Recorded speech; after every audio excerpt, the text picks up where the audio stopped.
Every story has a turning point, a moment when everything changes. The turning point. It had been almost a year since I last saw my daughter. We used to be close. She'd call me twice a week, send silly little photos of her cat, even ask for my recipes, as if she hadn't grown into a woman with a husband, a career, a life of her own. But lately, she'd been distant. When she finally called and invited me to spend a week at their new house, I didn't hesitate. I missed her, and I wanted to see how she was really doing, not through texts or holiday cards, but face to face. She sounded hesitant, like she wasn't sure she wanted to make the call. But when I asked if everything was all right, she quickly said, "Yes, of course. It'll be good to see you, Mom." And maybe I should have listened to that hesitation, because now, looking back, that was the first warning. I arrived on a Sunday afternoon. The house was beautiful, large white clean lines, gated driveway, perfect lawn, the kind of place you'd see on a magazine cover or in one of those Too Perfect home tour videos online. Claire greeted me with a smile that didn't quite reach her eyes. She hugged me tight, too tight, and when she pulled back, she looked me over like she was trying to reassure herself I was real. "You look good, Mom," she said. "Really, you haven't changed a bit." We walked inside, and everything smelled of lemon polish and expensive candles. Her husband, Evan, was already there, dressed in pressed slacks and a pale blue shirt, holding a glass of wine like he was posing for an ad. "Welcome to the palace," he said with a smile. "Claire's been counting the days." Claire said nothing. They gave me a guest room on the second floor, spotless, minimal, with fresh flowers by the bed. I unpacked slowly, glancing around at the decor. It was all so carefully curated, cold, almost, like a showroom, not a single family photo in sight. Downstairs, dinner was already being prepared. Claire moved through the kitchen like a trained hostess, offering hors d'oeuvres and pouring drinks, her voice calm, a little too calm. Evan watched her the entire time, not in a loving way, but like he was evaluating a performance. I tried to ignore it. I told myself I was overthinking, that maybe they were just trying to impress me, that this was how modern couples behaved, sterile, structured, perfect. But then something happened, something small, something no one else would have noticed. Claire dropped a spoon on the floor, just a spoon, but when she picked it up, her hand was shaking, like she was afraid someone might see. That night, as I lay in the guest bed staring at the ceiling, I told myself everything was fine, that she was just tired, that I was reading too much into things. But deep down, I already knew. Something was wrong.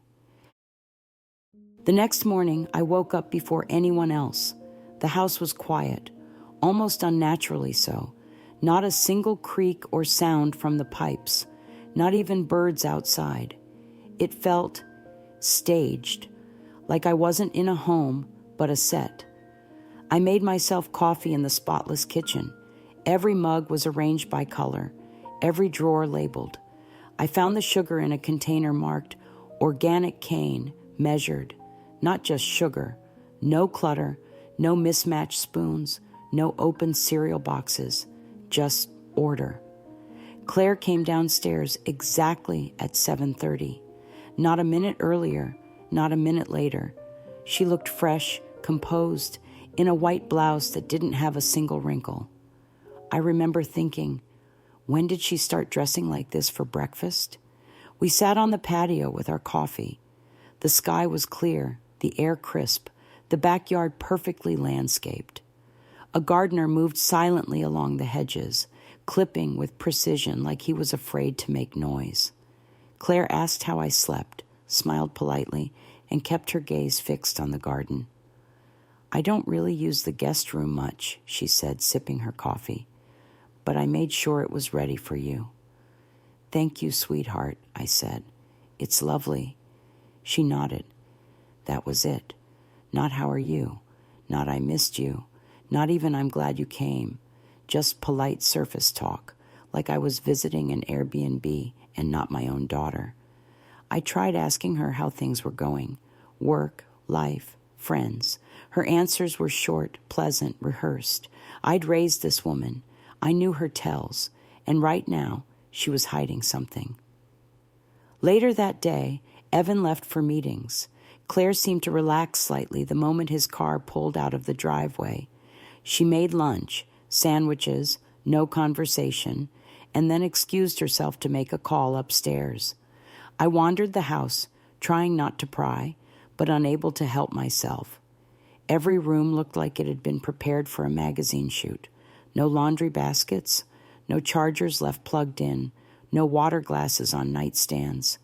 It didn't feel lived in. It felt displayed. I noticed a drawer in the hallway that didn't close all the way. I nudged it open. Inside were papers, insurance documents, contracts, financial statements. On top of the pile, a printed spreadsheet. I scanned it quickly. It was a schedule. Claire's weekly routine broken down into blocks. Wake up, 7:10. Shower, 7:20. Breakfast, 7:35. All the way until 10 p.m. with time slots for reading, exercise, calls. But it wasn't in Claire's handwriting. It was typed, formatted, labeled, routine, month 6. I heard footsteps and quickly closed the drawer. Claire came down a few moments later, smiling faintly. "Would you like to go for a walk?" she asked. "Sure," I said, trying to sound normal. "It's a beautiful day." We walked in silence through the neighborhood. Big houses, clean sidewalks, manicured lawns. Every person we passed smiled and waved, but in a way that felt off, polite but blank, like they were following some kind of script. One woman watering her plants smiled and said, "Is this your mom, Claire?" Claire smiled back and nodded, but didn't introduce me by name. When we got home, Claire went to her room for quiet time. I stood in the hallway and stared at the drawer I'd opened earlier. There was something strange about this house, something polished too clean, something too perfect to be real. And my daughter was acting like a guest in her own life. That night, something woke me. I wasn't sure what exactly. No noise, no movement, just a feeling. Like the room had shifted slightly, like the air had changed temperature. I opened my eyes and looked around. Nothing. The guest room was still, dimly lit by the street lamp outside. Then I heard it. A faint sound. Not loud enough to be talking, not rhythmic enough to be footsteps. A soft, murmuring whisper, like someone speaking just on the other side of the wall. I held my breath and listened. It stopped. I got up and pressed my ear to the wall that separated my room from the master bedroom. Nothing. Just silence and stillness again. I told myself it was a dream, that houses settle, that maybe the HVAC system made a weird sound, but I didn't fall back asleep. In the morning, Claire was already in the kitchen, setting the table like she did every day. Same napkins, same plates, same exact order. Her smile was there, but her eyes looked tired. I almost asked her if she'd heard anything last night. Almost. Instead, I asked if she was sleeping well. She hesitated for just a fraction of a second and said, "Of course. Evan sleeps like a rock." That wasn't what I'd asked. After breakfast, while she went upstairs to shower, I walked into the downstairs bathroom. I wasn't looking for anything. I just needed a moment to breathe. But when I turned on the light, I noticed something that hadn't been there before. A sticky note, pale yellow, stuck behind the mirror, barely visible from the side. I pulled it free. It read, "Don't ask, don't touch. He sees everything." No name, no handwriting I recognized, just those 7 words. I stood there, heart pounding, staring at that note. I thought about the whisper in the night, The way Claire flinched when she dropped that spoon, the schedule in the drawer, the way Evan's eyes tracked her like a camera. When Claire came downstairs, I asked her if she needed anything, help with groceries, errands, an excuse to get her out of the house. She smiled politely. No, thank you. I have everything I need. But her fingers were clenched too tight around her coffee mug. That afternoon, I went for a walk by myself. I passed the same houses, the same neighbors, but this time I paid closer attention. One house had its curtains drawn, but I could see a glow from a TV. The same news channel playing on a loop. Another had motion lights on at 2 p.m. It was also uniform, too still, too rehearsed. Like this neighborhood wasn't real life, like it was being staged. When I got home, Claire was sitting on the couch staring at her phone. When she noticed me, she locked the screen instantly. I caught a glimpse. It wasn't a regular phone. It looked like a burner. She looked up and smiled. I smiled back, but inside, I was already forming a plan, because someone in this house was afraid, and someone else was watching. That night, I waited until the house was dark. I listened for footsteps upstairs, doors closing, silence. I waited another 30 minutes just in case. Then I stepped out of the guest room and quietly padded down the hallway. Claire's purse had been left by the stairs. She never used to do that, leave things out. But now she was slipping, distracted, scared. I opened it gently, trying not to breathe too loud. Inside, among her keys and wallet, was a second phone. Smaller, older, a cracked corner on the screen. Definitely not the one I'd seen her scrolling through at breakfast. I turned it on. No password. There were only 2 apps installed. A messaging app I didn't recognize, and a folder labeled simply, Safe. Inside the folder were screenshots of what looked like security footage, time-stamped videos of hallways, rooms, the backyard. Most of them were grainy, black and white, silent, but they were all taken inside this house. In one of the clips, I saw Claire sitting in the living room, alone. She didn't know she was being recorded. The camera caught her pulling out the burner phone and typing something. I went back to the messaging app. There was a single thread, just one contact, no name, only a symbol, a triangle with a line through it. Claire had sent dozens of messages. He watches everything. I can't leave yet. He checks my browser history. Please wait for the right time. And the last one, just 2 days ago. My mom is here. I don't want her involved, but if it gets worse, I'll give the signal. The reply had been, understood. I sat down on the stairs. I couldn't move. My daughter, my Claire, had been living like this for months, years maybe, and I'd had no idea she was being watched, no idea she was hiding someone else's surveillance from her own husband, no idea she had been planning an escape. But from who? Evan? Someone else? I put the phone back exactly where I found it, closed her purse, went back upstairs, and then I didn't sleep. I lay in bed, wide awake, until the sun began to rise, and the house filled once again with the quiet hum of manufactured peace.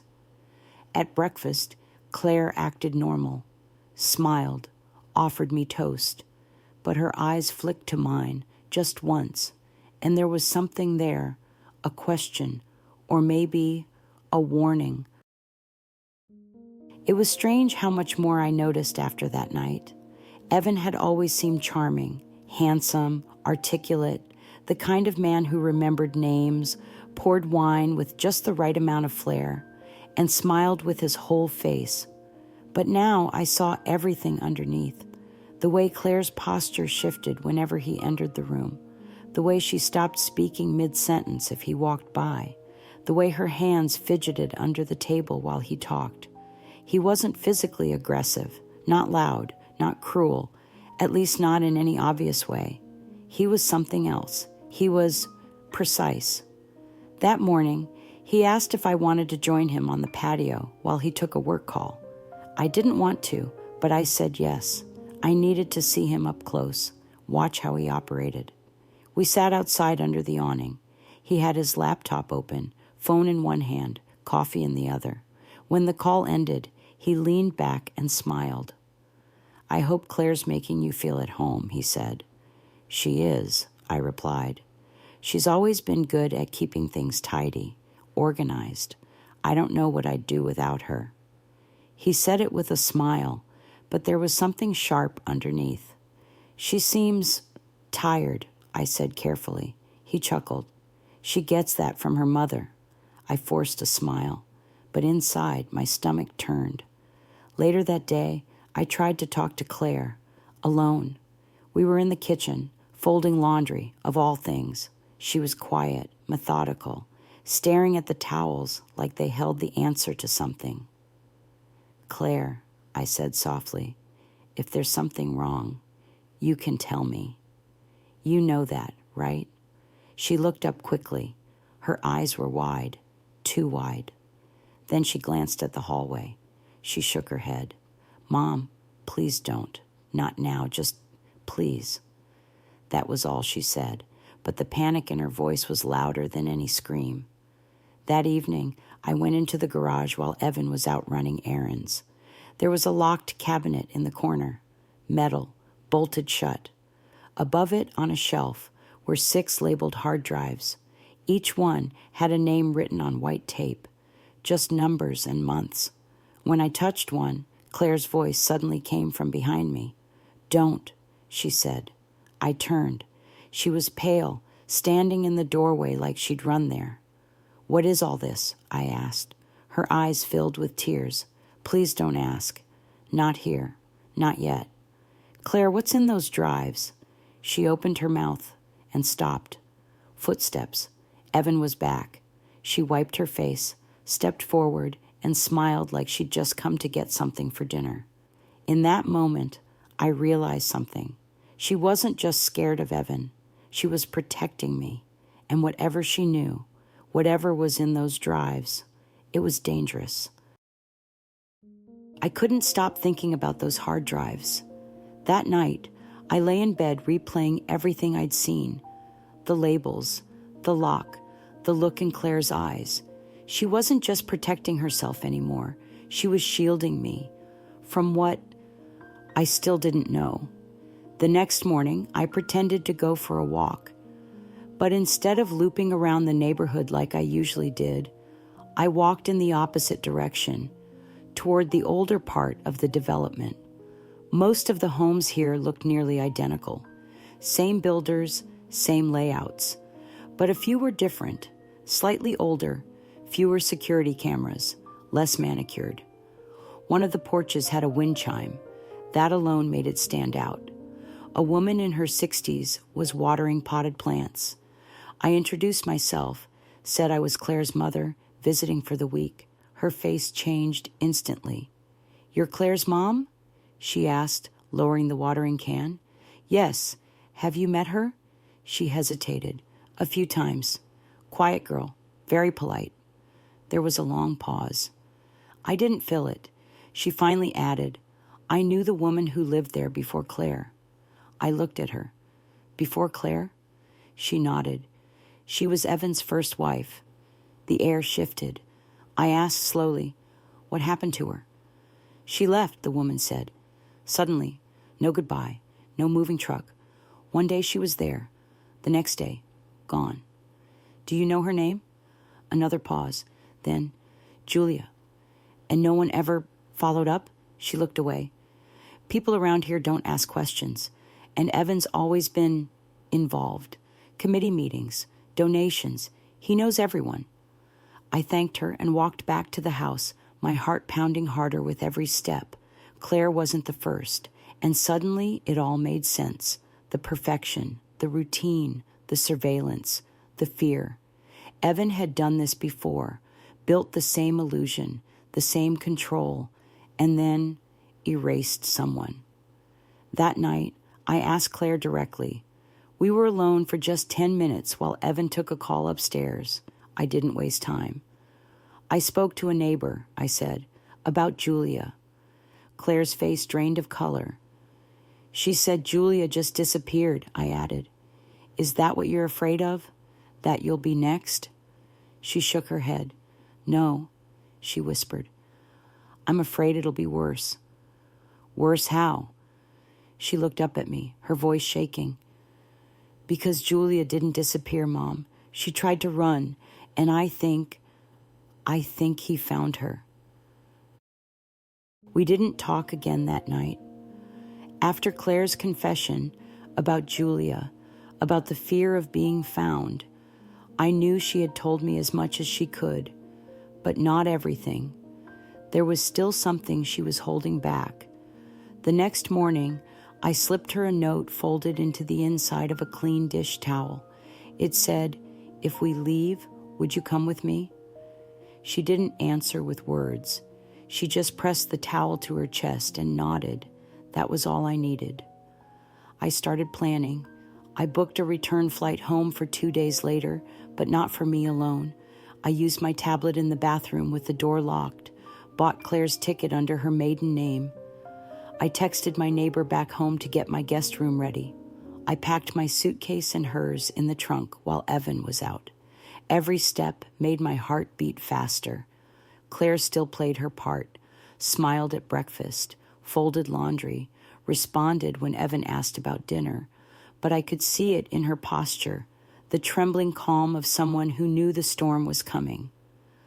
The night before we planned to leave, she met me in the laundry room. He checks the car GPS, she whispered, and the garage door logs. I nodded.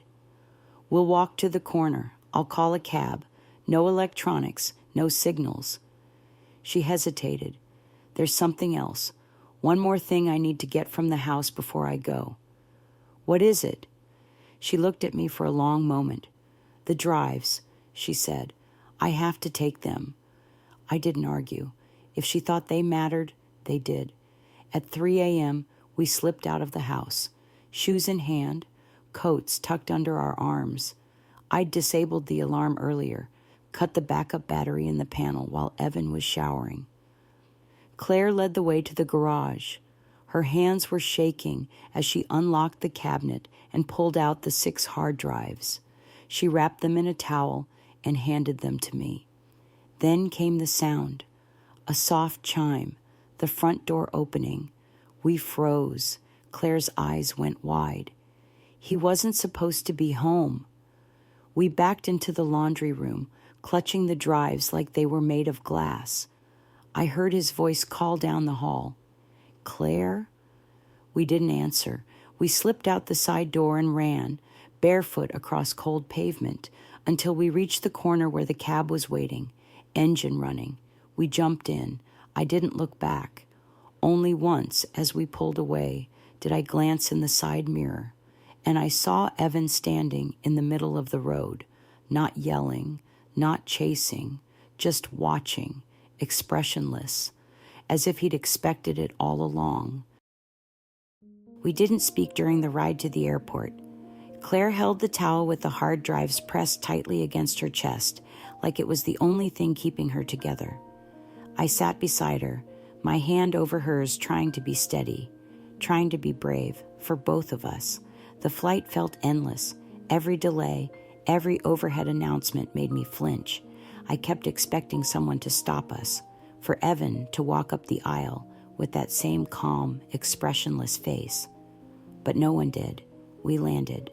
I took her home, and for the first time in years, Claire slept through the night. The next morning, I called someone I knew, someone from my past, a friend from college who worked with digital forensics. I didn't tell him everything, just enough to get him interested.